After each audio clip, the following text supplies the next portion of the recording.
Bem-vindos ao nosso Falando Nisso de hoje, nesse canal YouTube, com uma pergunta clássica de David Carneiro. Christian, tudo bom? Sinto falta ainda de um vídeo que aborde somente a neurose obsessiva hoje. Como tema mais específico, sugiro o medo na neurose obsessiva. Um grande abraço. Pergunta bem pontual, de fato é uma lacuna aqui. Nós não tínhamos um vídeo sobre essa que é uma das três grandes neuroses clássicas. É ao lado da histeria, da fobia, a neurose obsessiva. Descrita então pelo Freud nos seus trabalhos de 1897 sobre as psiconeuroses de defesa, ele argumentava o seguinte, que a neurose se forma a partir de uma divisão, de um espalto, que separa a representação do afeto. O que caracteriza os tipos clínicos é a localização, o destino desse afeto que se desligou de uma ideia. Na histeria, esse destino é o corpo e o processo é chamado de conversão. Na fobia, esse destino é o objeto e o sintoma é chamado de fobia, né? Fobia de animal, fobia de cor. E na neurose obsessiva, o afeto é deslocado para uma ideia substitutiva. Isso sugere o quê? Que, assim como a histeria seria uma afecção do corpo, a neurose obsessiva é descrita como uma doença do pensamento. Né? E é assim que tipicamente os obsessivos se apresentam e se reconhecem, né? Por uma sobreestimação do pensamento, e que levou o Freud, inclusive, a marcar que, muito frequentemente, nesses pacientes, o próprio pensamento assume uma capacidade de ser julgado, de ser avaliado, de ser tramitado como um desejo. Então pensar em algo, pensar que algo pode acontecer é imediatamente sentido como um desejo de que aquilo pode vir a acontecer e que, portanto, desperta angústia, desperta, como você coloca aí na pergunta, desperta medo no sujeito. A neurose obsessiva é também associada por Freud com processos ligados ao contágio e ao contato, né? Assim como o pensamento vai adquirindo propriedades mágicas, que o próprio sujeito pode dizer para si, não, mas eu sei muito bem que eu tranquei a porta de casa, mas eu preciso voltar lá e conferir se ela realmente está trancada. E depois que a pessoa confere e ela está saindo, ela diz para si mesma, eu sei muito bem que eu tranquei a porta, mas será que eu fechei o gás? E volta para verificar. Esse processo, então, em que você tem atos ligados a ideias obsessivas, o Freud chamou de compulsão. A ideia é obsessiva, né? Quer dizer, um pensamento que adquire uma força de fixação, uma força de produção de efeitos no mundo, uma força assim de desejos que se realizam de forma mágica, e quando o recalcamento, quando esse desligamento entre duas representações e entre uma representação e um afeto ameaça ser assim desfeito, aparece então uma defesa secundária. Né? Essa defesa secundária corresponde a atos, né? Atos que são chamados então de compulsivos. Lavar as mãos é uma compulsão, verificar a porta, outra compulsão, fazer listas, compulsão, contar azulejos, compulsão, estabelecer-se certas restrições de ato e pensamento, do tipo, preciso andar em cima da linha, porque se eu não pisar na linha, algo de ruim pode acontecer. E tipicamente esse algo de ruim é flutuante, é algo assim indeterminado, mas que impõe uma dor psíquica e impõe uma angústia tamanha para o sujeito que ele começa então a ser dominado pelas suas obsessões e pelas suas compulsões. Isso muitas vezes restringe a capacidade de amar e de trabalhar violentamente de uma pessoa. Vamos lembrar aqui do caso paradigmático de neurose obsessiva na obra do Freud, que é o caso do Homem dos Ratos, chamado sobre o tratamento psicanalítico de uma neurose obsessiva, tá? Em que a gente tem o Ernst Lancer, que está às voltas com uma impossibilidade de decidir. né? E ele não sabe se ele deve se casar com uma mulher ou com outra mulher. Isso se evolui para ele não sabe se ele deve ou não casar. Isso evolui para devo ou não prestar a prova final de advocacia para ter então um trabalho, para poder então escolher se casa ou não e com quem. Ou seja, tipicamente as ideias obsessivas elas formam cadeias que vão se estendendo, que vão se prolongando, limitando muito a vida, então, como a gente está vendo, de uma pessoa. O Freud associava também a neurose obsessiva com uma expressão muito feliz, que é assim, a pessoa parece criar uma religião particular. Ou seja, ela tem um sistema de crenças que é só dela e que se ela viola algo nesse sistema de crenças, então ela será punida.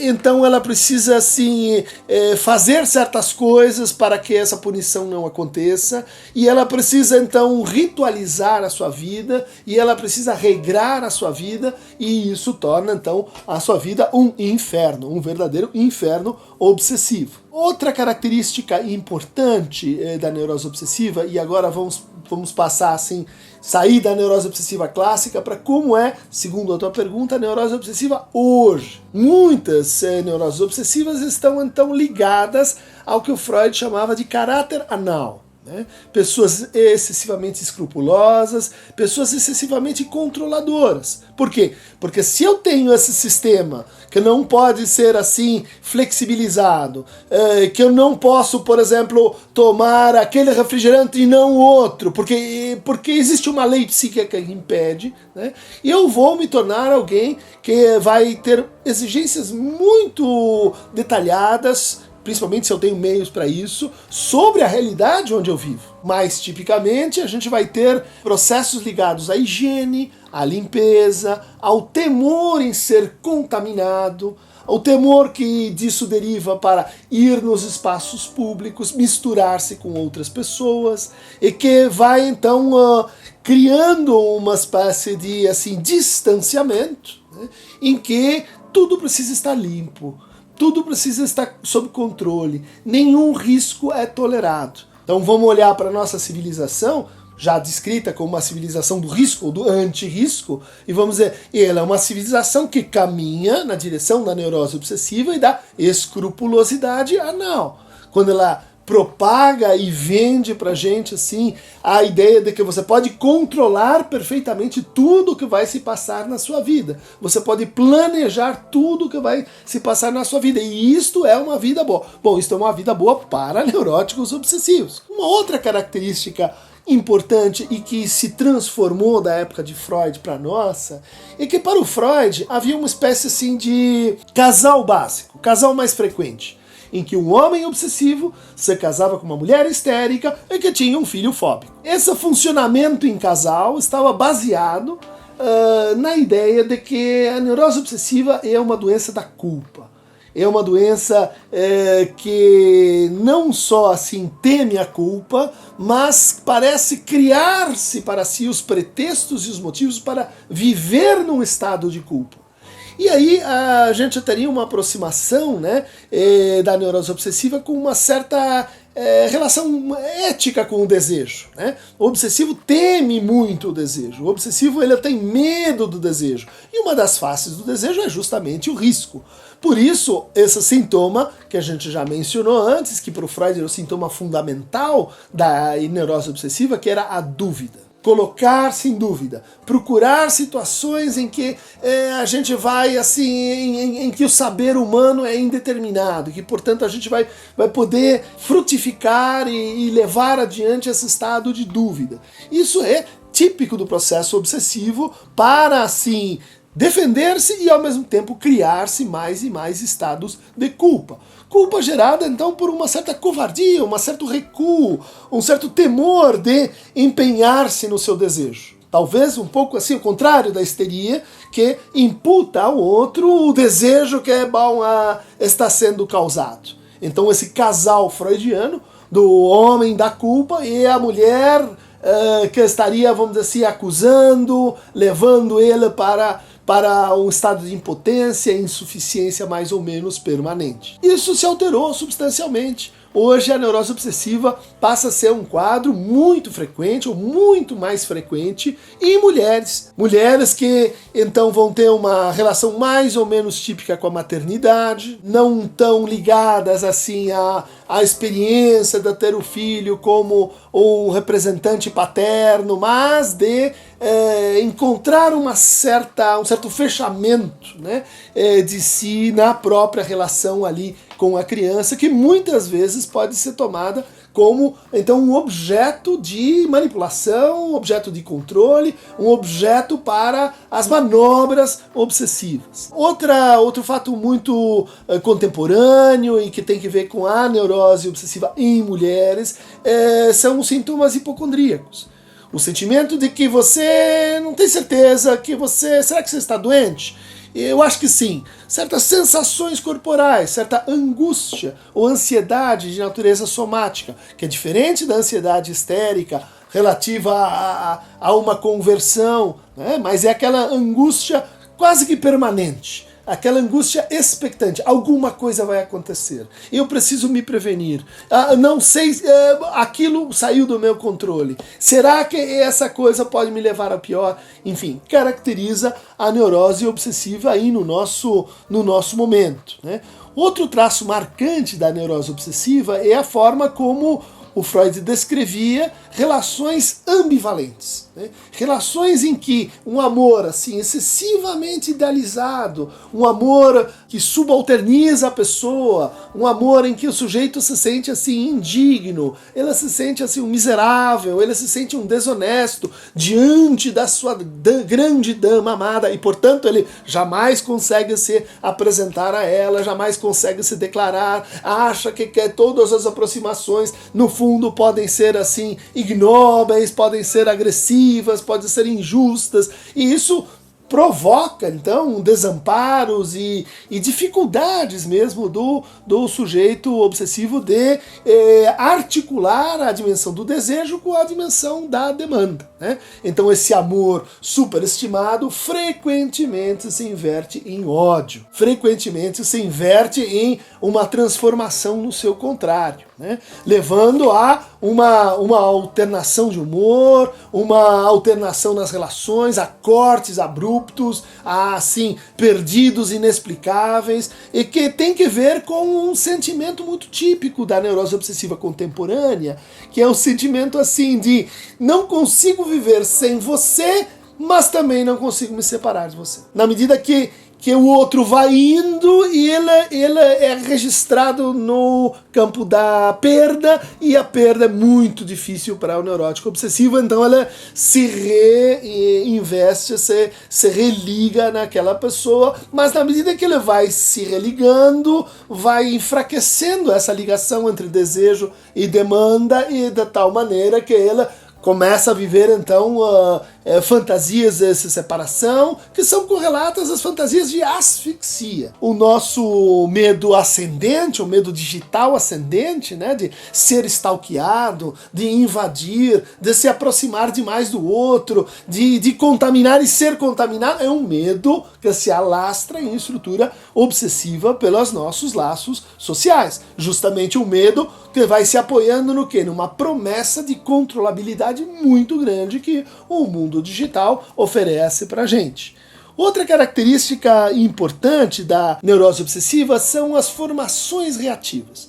Formações reativas são, assim, pessoas que, por exemplo, são muito puritanos discursivamente, né? Quer dizer, não, nós precisamos disso, a vida precisa ser dessa maneira e não de outra, são muito críticos, né? Mas que produzem então e fazem desse excesso, né, na verdade uma formação reativa, um excesso feito para negar e encobrir uma falta, né? No fundo aquela pessoa se acha miserável, aquela pessoa se acha alguém que é justamente aquele que a pessoa está criticando, né? Então tipicamente a formação reativa ela ela faz o contrário do que o sujeito pensa que ele está fazendo. Então é o censor, ou é aquele que é maníaco por de limpeza, mas que no fundo você vai olhar ali e tem uma coisa muito suja na vida dele e que ele nem consegue perceber, né? Então essas pessoas que vivem num estado de neurose obsessiva aguda, né, que é o hoarding, é a acumulação, né? As pessoas que colocam coisas demais nas suas casas e que vivem assim entre caixotes e para elas aquilo tudo está em ordem, né? Quer dizer, é um exemplo de como há uma espécie assim de contrariedade ou de contradição nesse sintoma secundário da neurose obsessiva, que são as formações reativas. Finalmente, um ponto muito interessante na nossa época e convergente com a neurose obsessiva é um processo, um mecanismo de defesa, se vocês quiserem, chamado isolamento. Então, para a neurose obsessiva, as coisas estão resolvidas quando elas estão isoladas. Isso tem que ver com justamente, né, separar afetos e representações, separar pensamentos e sentimentos.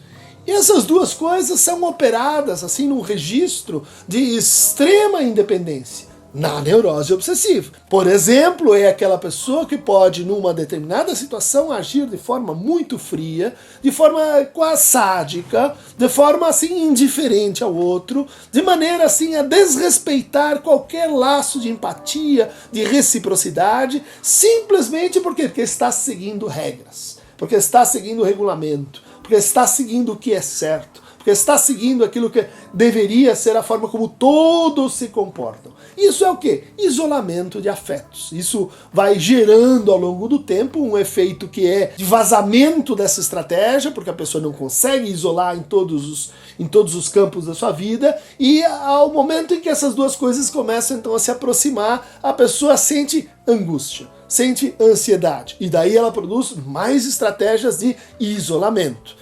Um isolamento contemporâneo muito interessante, muito frequente, é aquele em que a pessoa imagina que ela vai resolver assim os conflitos da sua vida mudando de paisagem. Eu vou mudar de emprego, eu preciso mudar de país, eu preciso mudar de namorado, eu preciso fazer uma alteração na realidade que vai justificar o quê? Isolamento de afetos, né? Como se eu pudesse pôr assim uma pedra em cima, anular e aquilo não existe mais. Só que aquilo continua existindo dentro da gente. Então pensem aí em como muitas relações que se encerram sem luto, que se encerram assim por um unfollow, relações que você recebe um perdido, elas são justificadas por uma lógica de anulação, né? Assim, gostava muito de você até ontem à tarde, agora não gosto mais, então eu não tenho essa transição de afetos que a gente costuma encontrar em outras formas de funcionamento subjetivo. Tá feito aí um quadro geral, um pouco assistemático, né,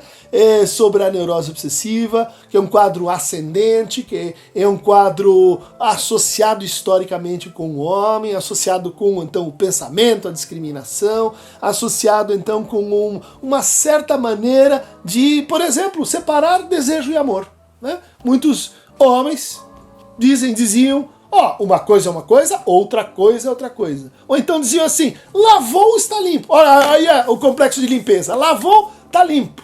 Não há esse processo de mistura, não há esse processo de transição que é tão importante para a nossa subjetividade, né? O Freud dizia que a neurose obsessiva ela é um idioleto da histeria. Então ela é um subcaso da histeria. A histeria é o campo mais geral das neuroses e a neurose obsessiva é um subgrupo. Mais difícil de tratar, tratamento mais longo.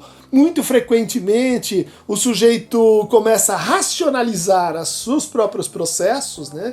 Como se isso fosse ajudar a que ela se transformasse. Por quê? Porque ele está obsessivizando a sua própria análise. Então, muito frequentemente, pacientes obsessivos fazem isso e daí começam, então, a controlar-se a partir do que o analista disse, a partir do que leram, a partir do que entenderam sobre si. E isso, bom, é parte esperada do tratamento, da montagem da transferência, mas nem sempre para os neuróticos obsessivos isso é o caminho para a saída, é o caminho para a cura desse sintoma tão sofrido e tão presente, às vezes associado, né, com o TOC, né, transtorno obsessivo compulsivo.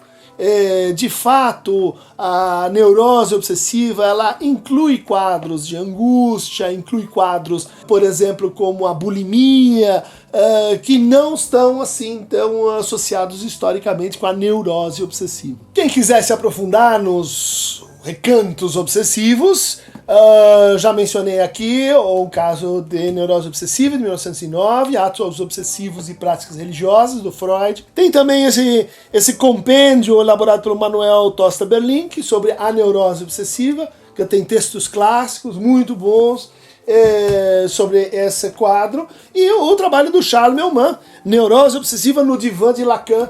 É um seminário de 87 e 88, muito extenso, muito detalhado, onde se diz coisas interessantes como, por exemplo, antes do cristianismo não se conhecia a neurose obsessiva. Será que isso tem que ver com complexos de purificação, sadismo e masoquismo, sofrimento, pensamentos mágicos?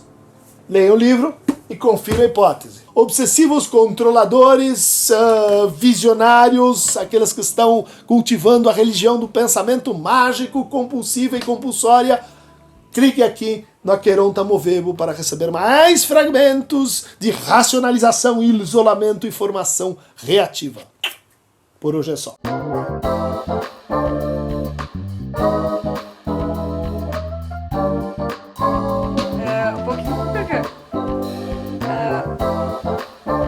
Bem pouquinho.